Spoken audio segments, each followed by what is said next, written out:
And I'm going to email them out to everyone on our media list as well.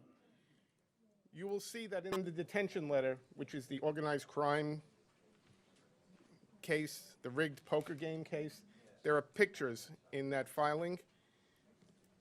You're free to use the pictures that are in the filing, or if you want JPEG copies of the pictures, we've put them in a Dropbox.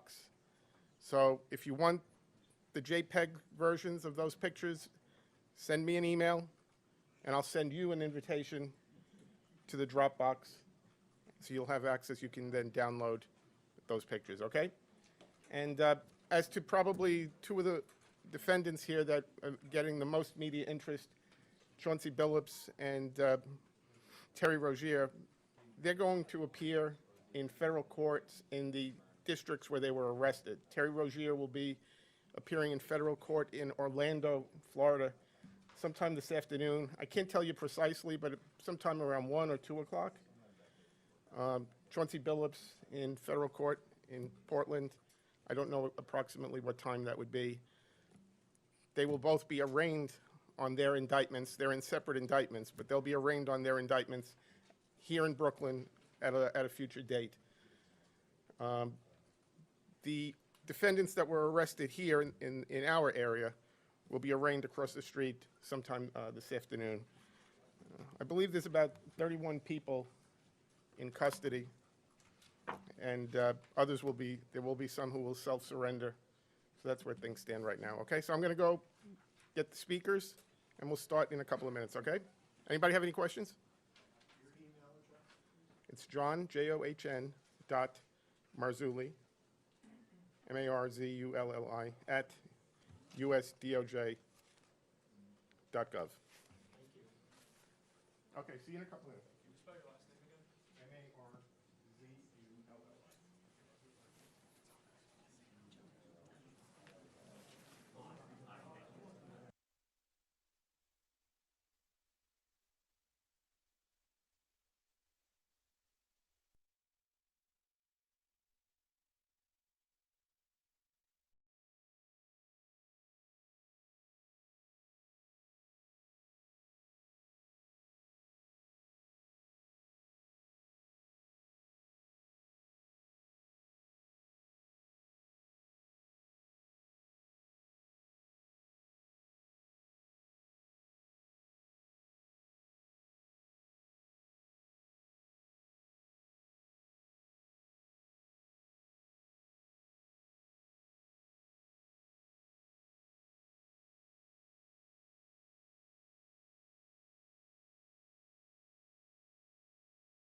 My name is Joseph Nocella. I am the United States Attorney for the Eastern District of New York.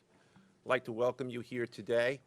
In addition, we have with us today FBI Director Kash Patel, FBI Assistant Director in Charge Christopher Rea of the New York Field Office, Special Agent in Charge of the New York Field Office Leslie Bakshies, New York Special Agent in Charge of Homeland Security Ricky Patel, Newark Special Agent in Charge of Homeland Security Michael McCarty, Police Commissioner Jessica Tisch, Chief of Detectives Joseph Kenny, and the Executive Director of the Waterfront Commission, Phoebe Sorrell.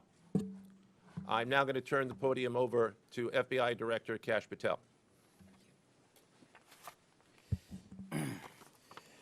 Good morning. Today we are here in New York to announce a historic arrest across a wide-sweeping criminal enterprise that envelops both the NBA and La Casa Nostra. The men and women up here standing with me represent a small portion of the leadership team that brought profound justice in an era that needed it more than any. I'll just highlight some of the details in the case and the FBI work, and then you'll hear from the others. But as you now know, individuals such as Chauncey Billups, Damon Jones, and Terry Rozier were taken into custody today, former, current NBA players and coaches. What you don't know is that this is an illegal gambling operation and sports rigging operation that spanned the course of years. The FBI led a coordinated takedown across 11 states to arrest over 30 individuals today responsible for this case, which is very much ongoing. Not only did we crack into the fraud that these perpetrators committed on the grand stage of the NBA, but we also entered and executed a system of justice against La Casa Nostra to include the Bonanno, Gambino, Genovese, and Lucchese crime families. And you'll hear more about those details today. The charges and the arrests that were taken down across this country range from wire fraud, money laundering, extortion, robbery, illegal gambling. This FBI will leave no room for any perpetrator of crime across this country. You hear a lot about our work of defending the homeland and crushing violent crime. Well, this work is also representative of a colossal portion of the FBI's mandate to keep America safe and to keep our entertainment industry fair and secure. The men and women that are standing up here today worked tireless hours, days, months, and years.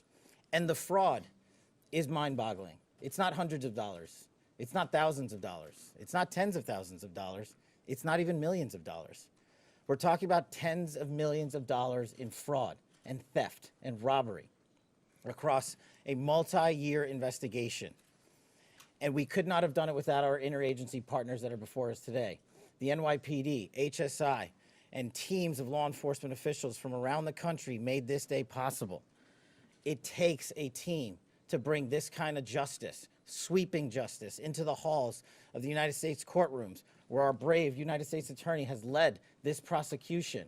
It takes courageous prosecutors to stand before you and say, we will not allow this kind of illicit activity to happen, not only at the national sporting level, but also where it hides in La Casa Nostra.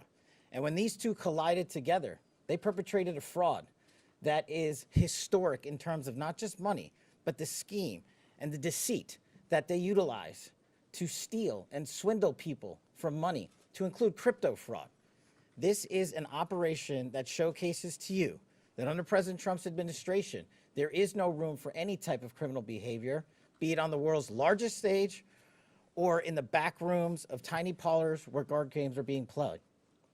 We are proud to stand here today with the men and women of the FBI and this legal team. And to the United States Attorney, I just want to thank you personally for taking the time to display the work that the media is about to hear about today in detail. As I said, it does take courageous prosecutors, but it takes a courageous United States Attorney to bring this case, because we are going to take heat for it. But we don't shy away in this administration. We don't say no. What we do is we bring the results across the finish line. We bring them to the public. We bring you accountability. And yes, they will have their day in court, and you will hear the evidence through the court system exclusively. We will not deny anyone of due process. And that's the brilliance of this system. That's the brilliance of this administration. Everyone will be held to account. So with that, I turn it over to United States Attorney Nocella. Thank you. Thank you, Director Patel. To be clear, we're announcing today indictments in two major cases, both involving fraud. One involves sports betting, and the other involves illegal gambling, very specifically rigged poker games. The first indictment involves 6 defendants who are alleged to have participated in one of the most brazen sports corruption schemes since online sports betting became widely legalized in the United States. This scheme is an insider sports betting conspiracy that exploited confidential information about National Basketball Association athletes and teams. The second indictment involves 31 defendants alleged to have participated in a nationwide scheme to rig illegal poker games. These defendants, which include former professional athletes, used high-tech cheating technology to steal millions of dollars from victims in underground poker games that were secretly fixed. The games in the New York area were backed by the Bonanno, Gambino, and Genovese crime families of La Cosa Nostra. While the cases are separate, there are 3 overlapping defendants charged in both cases: Damon Jones, Eric Ernest, and Shane Hennon. The indictments in these cases contain only allegations, and the defendants are presumed innocent until they are proven guilty in a court of law. But my message to the defendants who've been rounded up today is this: your winning streak has ended. Your luck has run out. Violating the law is a losing proposition, and you can bet on that. First, I would like to talk about United States versus Ernest, the NBA basketball gambling case. The defendants in this case are Eric Ernest, Marvez Farley, Shane Hennon, De Niro Laster, Damon Jones, a former NBA player and coach, and Terry Rozier, a current NBA player. Other co-conspirators were previously charged for their roles in the scheme, including former NBA player Jonte Porter.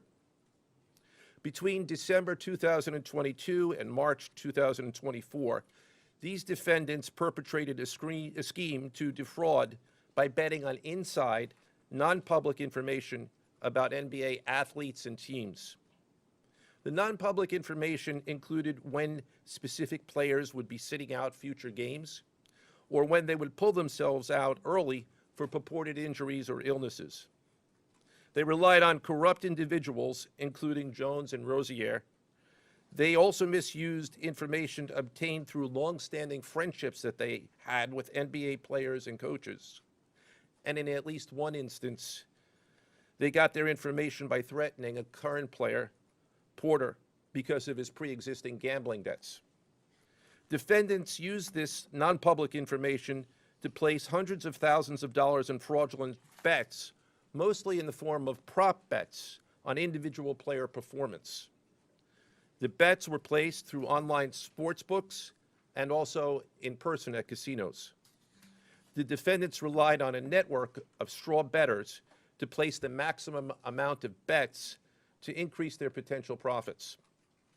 Most of these bets succeeded, and the intended losses were in the millions of dollars. The defendants then laundered their illegal winnings in various ways: peer-to-peer platforms, bank wires, and simple cash exchanges. The indictment details specific examples where the defendants profited from illegal gambling and illegal betting on various NBA games about the performance of players on, among other things, the Charlotte Hornets, the Portland Trail Blazers, the Los Angeles Lakers, and the Toronto Rangers. Each defendant in the NBA basketball gambling case has been charged with conspiracy to commit wire fraud and conspiracy to commit money laundering. Now, I would like to turn to the other case, United States versus Aiello, the rigged poker game case. Beginning as early as 2019, the defendants in this case orchestrated a scheme to use wireless cheating technology to run rigged poker games across the United States, including in the Hamptons, Las Vegas, Miami, and Manhattan. The scheme targeted victims known as, quote, fish, who were often lured to participate in these rigged games by the chance to play alongside former professional athletes who were known as, quote, face cards.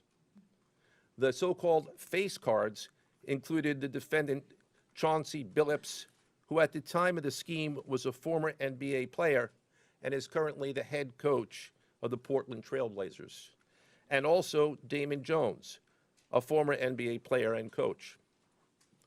What the victims, the fish, didn't know is that everybody else at the poker game, from the dealer to the players, including the face cards, were in on the scam. Once the game was underway, the defendants fleeced the victims out of tens or hundreds of thousands of dollars per game.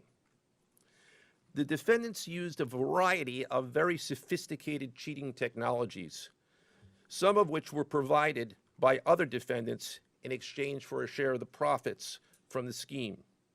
For example, they used off-the-shelf shuffling machines that had been secretly altered in order to read the cards in the deck, predict which player at the table had the best poker hand, and relay that information to an off-site operator. The off-site operator sent the information via cell phone back to a co-conspirator at the table, and that person at the table was known as the quarterback. The quarterback then signaled secretly the information he had received from others to others at the table, and together they used that information in order to win their games and to cheat the victims. Defendants used other cheating technologies such as poker chip tray analyzers, which is a poker chip tray that secretly reads cards using a hidden camera, special contact lenses or eyeglasses that could read pre-marked cards, and an X-ray table that could read cards face down on the table. What you see depicted on the screen right now is an example of the X-ray table that reveals the cards. Although they are face down on the table, they can be read because of the X-ray technology. The Mafia, specifically members and associates of the Bonanno, Gambino, and Genovese organized crime families, had pre-existing control over non-rigged, illegal poker games around New York City. As a result, they also became involved in the rigged poker games, helping to organize the games and taking a cut of the proceedings, and working to enforce the collection of debts. The defendants laundered their proceeds, including through cash exchanges, the use of multiple shell companies, and through cryptocurrency transfers. As part of the scheme, some of the defendants and their co-conspirators also committed acts of violence, including the gunpoint robbery of a person in order to obtain a rigged shuffling machine, and extortions that were perpetrated against victims in order to ensure that they repaid their gambling debts. Defendants who participated in the rigged poker scheme are charged with wire fraud conspiracy. Other defendants have been charged with crimes including illegal gambling, money laundering, Hobbs Act robbery, and extortions. This case demonstrates our office's unrelenting commitment to fighting the scourge of organized crime in whatever form it takes.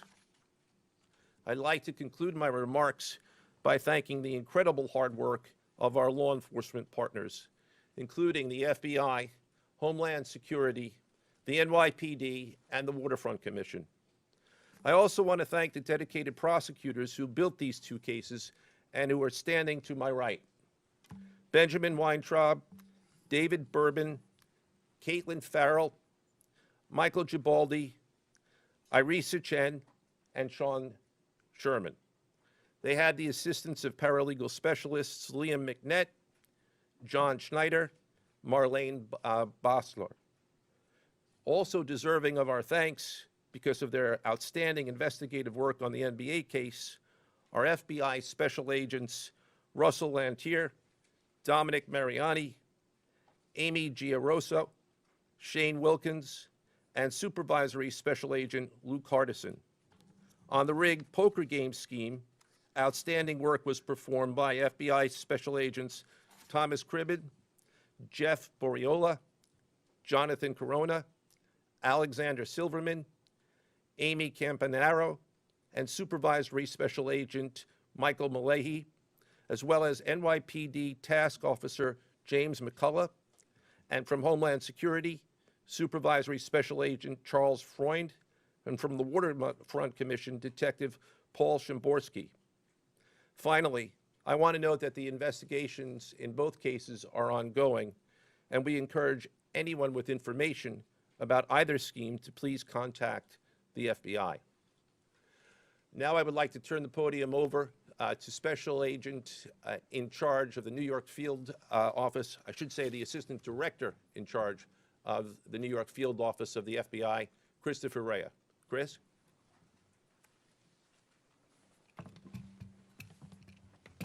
All right, thank you, Joe. As always, we appreciate the partnership here. Can't do any of this without you and your team, so thank you. Also want to publicly thank the director for coming down from D.C. The director's a very busy person, and for him to come down should tell you the importance of this historic case. I'm Christopher Rea, the Assistant Director in charge of the FBI New York Field Office. Today, as you've heard, our office conducted a massive nationwide takedown from 2 indictments of 34 defendants for their alleged involvement in 2 separate illegal poker and sports betting schemes where, as you heard, the odds were rigged in their favor. Among these defendants are 13 members and associates of the Bonanno, Gambino, and Genovese crime families, to include capos and soldiers from these families. Additionally, as you heard, current and former NBA coaches and players are also implicated, to include Chauncey Billups, Damon Jones, and Terry Rozier. 3 of the named defendants are charged for their alleged roles in both schemes. This alleged illegal gambling operation hustled unwitting victims out of tens of millions of dollars and created a financial pipeline for La Cosa Nostra to help fund and facilitate their organized criminal activity.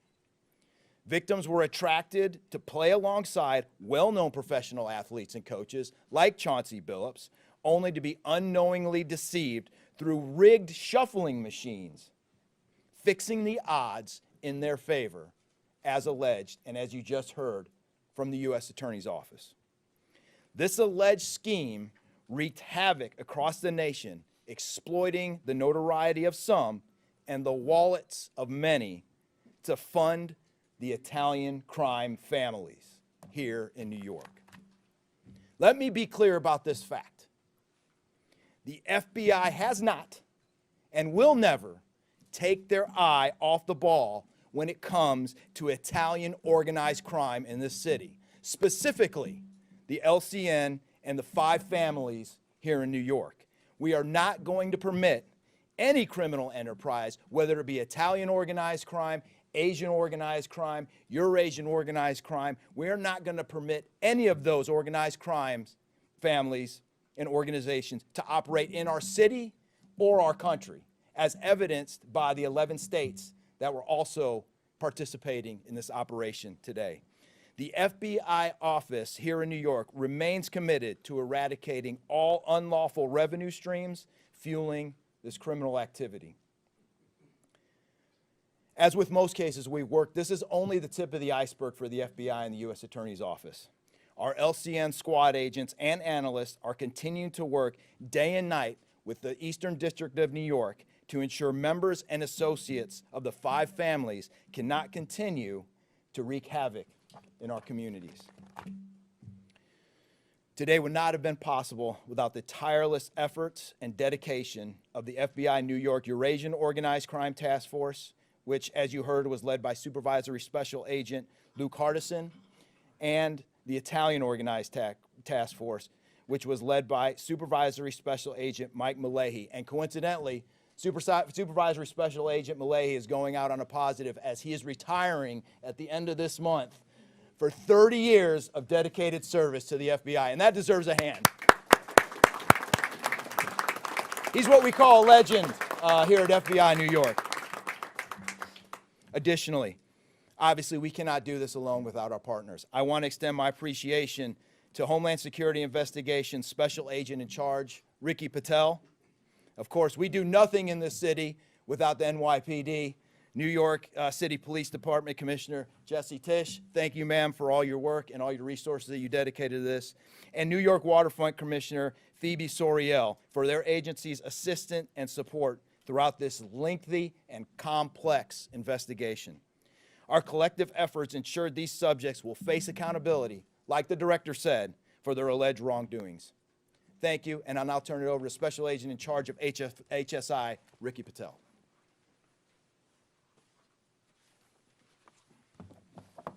Thanks, Chris. Good afternoon, everyone. My name is Ricky Patel. I'm the Special Agent in Charge for Homeland Security Investigations here in New York. This morning, hundreds of special agents and investigators with HSI, the FBI, the New York Waterfront Commission, and the NYPD descended upon the homes of individuals who for years have operated with the false sense of impunity, a false sense of incivility. In the early hours of today, across 9 states, coast to coast, dozens of defendants were arrested and will face the consequences of their alleged crimes. This was their wake-up call. With the alleged involvement of 3 La Cosa Nostra crime families, 1 NBA head coach, a Hall of Famer, no less, and former NBA players, the years of investigative work that culminated with this morning's operation seem reminiscent of a Hollywood movie.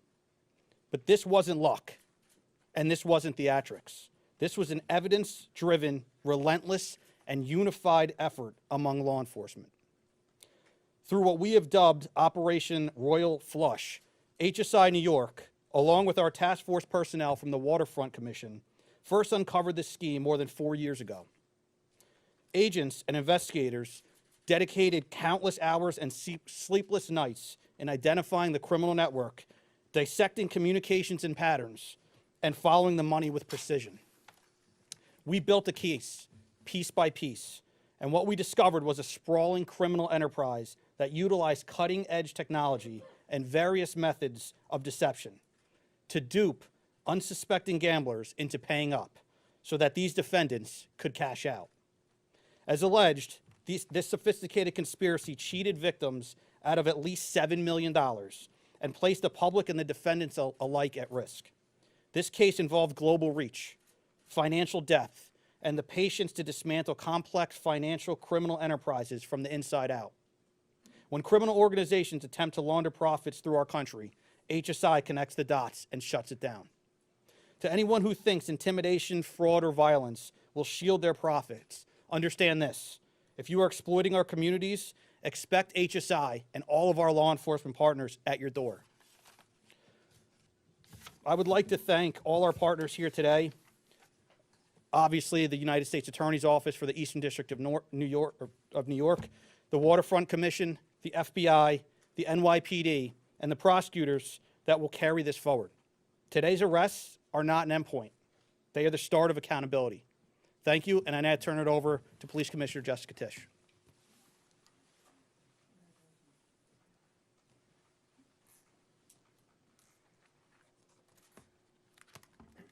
Good morning. Thank you to Director Patel, Assistant Director Rea, and U.S. Attorney Nocella. What we're announcing today is not just another takedown. It's the result of more than 2 years of coordinated investigative work by the NYPD's Joint Organized Crime Task Force and the FBI. 2 cases that exposed criminal networks led by 34 individuals who believed the rules did not apply to them. They hid behind layers of complexity, behind money, and behind influence, believing those things would shield them from accountability. The first case, Operation Nothing But Bet, exposed a gambling ring built around professional basketball, where players and associates allegedly used inside information to manipulate prop bets on major sports betting platforms. They placed wagers on unders on players to score less, rebound less, assist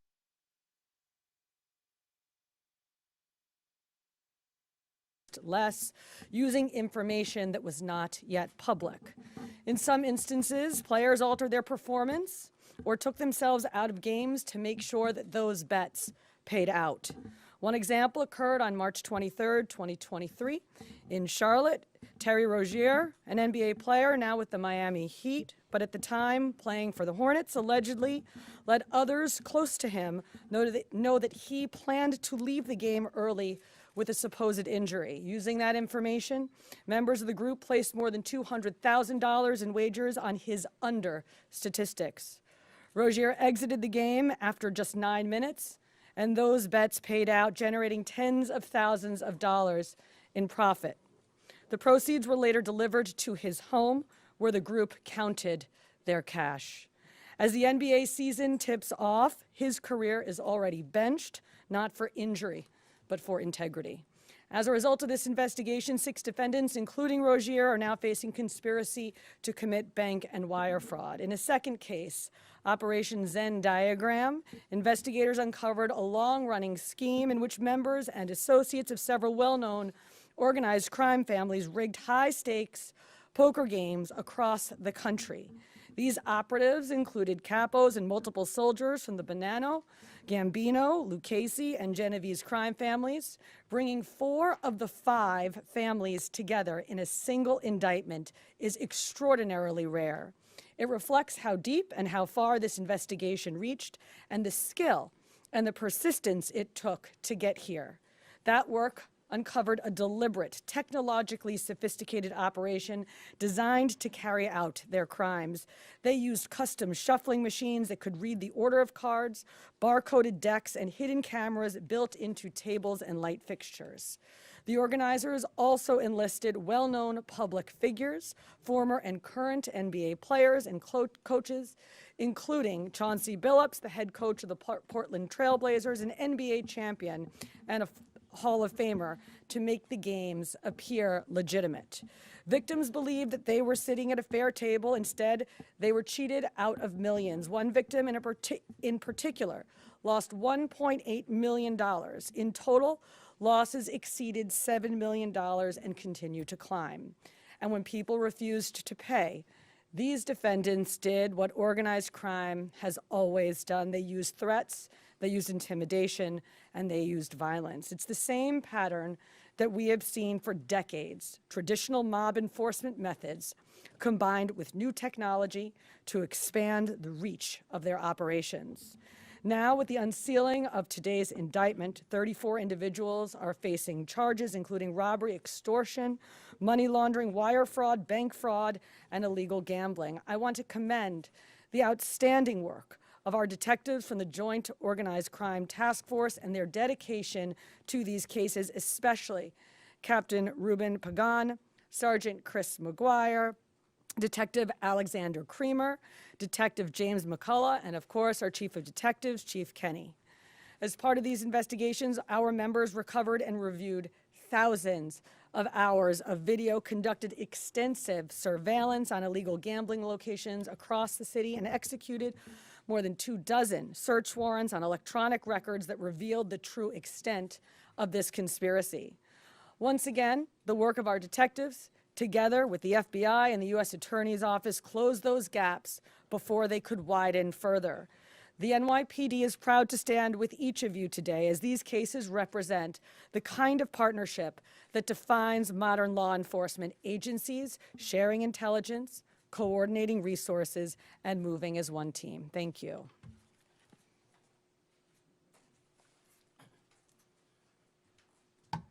If anyone has any questions that they'd like to ask, now is the time. I had a question about the structure of the case. Is it the investigation into one case, did that lead into the discovery of the other? If you could talk more about the link between the two. I'm not at liberty to discuss either the background of the investigation itself or the investigation as it continues. So I'm afraid I can't really explain to you other than the fact that both cases have been unsealed today, and there was an overlap that has been discussed already with respect to certain of the defendants. Yes. Chauncey Porter claimed that he had a gambling addiction. Did Rozier or Billups or Damon Jones claim the same thing at all? With respect to any allegations or defenses that have been made by any of the defendants, they will have their opportunity to present them in court. We're not here to air those at this time or to discuss them. Yes. You said the investigation is still ongoing. There seems to be several players referenced in the indictments, some that may have potentially passed on information. Is there the possibility of future arrests of NBA players in connection to the sports gambling operation specifically? As I said, I can't discuss ongoing investigations. The investigation is ongoing, which by definition means that there will be further evidence uncovered at a minimum, and there's always that possibility. But I can't comment any further with respect to that. Yes. Thank you. Director Patel, you had said in your comments, we're going to take heat for this case. Why do you say that, and what efforts might you take to counter that? It's not popular to go after some of the defendants that we went after today, but justice is served blindly. And how do we countermand that? Simple. The unsealing of these indictments today shows the force of the Department of Justice and our great Attorney General and the leadership that we have at the FBI and the team here to specifically mete out justice. And look, let's not, mince words. This is the insider trading saga for the NBA. That's what this is. That's why we are going to take heat. But as the evidence comes out, as the indictments are unsealed, you will see the extensive work these men and women put in, countless hours over years, and that's how we countermand it. Director Patel, so the dates on these indictments that they were filed are October 9th and October 16th. Can you talk about the timing of moving in now? Why now? We will not publicly discuss the timing of when we do takedowns. I will only say that we do takedowns in a coordinated fashion with our law enforcement partners and the U.S. Attorney at the appropriate time to make sure that we ensure the integrity of the investigation, as the United States Attorney said, an investigation that is very much ongoing. Director Patel, you said insider trading for the NBA. What are the implications of this case for other sports leagues and for the legal gambling industry in general? Simple. If you're participating in the legal gambling industry, you got nothing to worry about.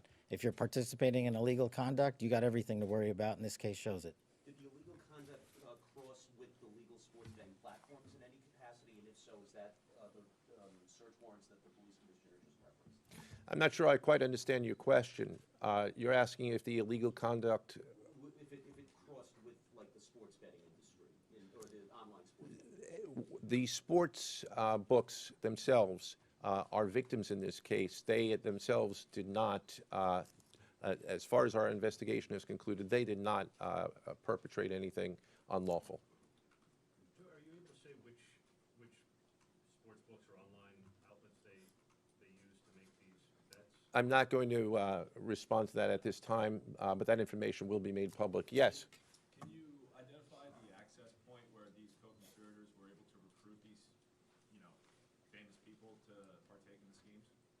When you say the access point, They were able to recruit them? I'm not sure which case you're referring to. Both.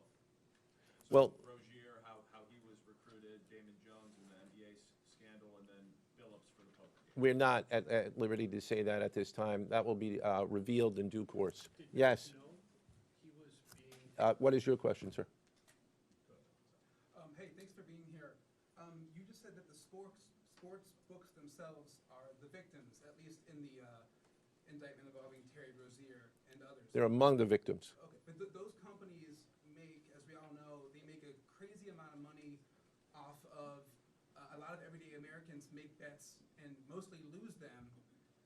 Are you concerned with a jury potentially not being sympathetic in a case where the victims, as you say, are these multi-million or billion-dollar gambling companies? Let me repeat that all of the defendants themselves are presumed innocent. We believe that at a trial, when they have the opportunity to present their defenses if they chose, because they're not required to. We will come forward with the evidence to demonstrate their guilt. Yes? There's been, I'm sorry. Did the NBA cooperate with this investigation at all? The answer to your question is yes, the NBA has cooperated with the investigation. Yes, sir. There's been a reason to believe there's an associated college basketball element to this. Can you confirm that, or is there another investigation or part of this investigation that will affect college basketball? The investigations that we announced today did not involve college basketball. Last question, last question. Yes. There was an emphasis on the Italian crime presence, organized crime in New York. Can you give us a sense of the strength and status of Italian organized crime in New York right now? No, I'm sorry, that would be a question that goes beyond what we're here to discuss today, which is these two indictments. Thank you. Everybody.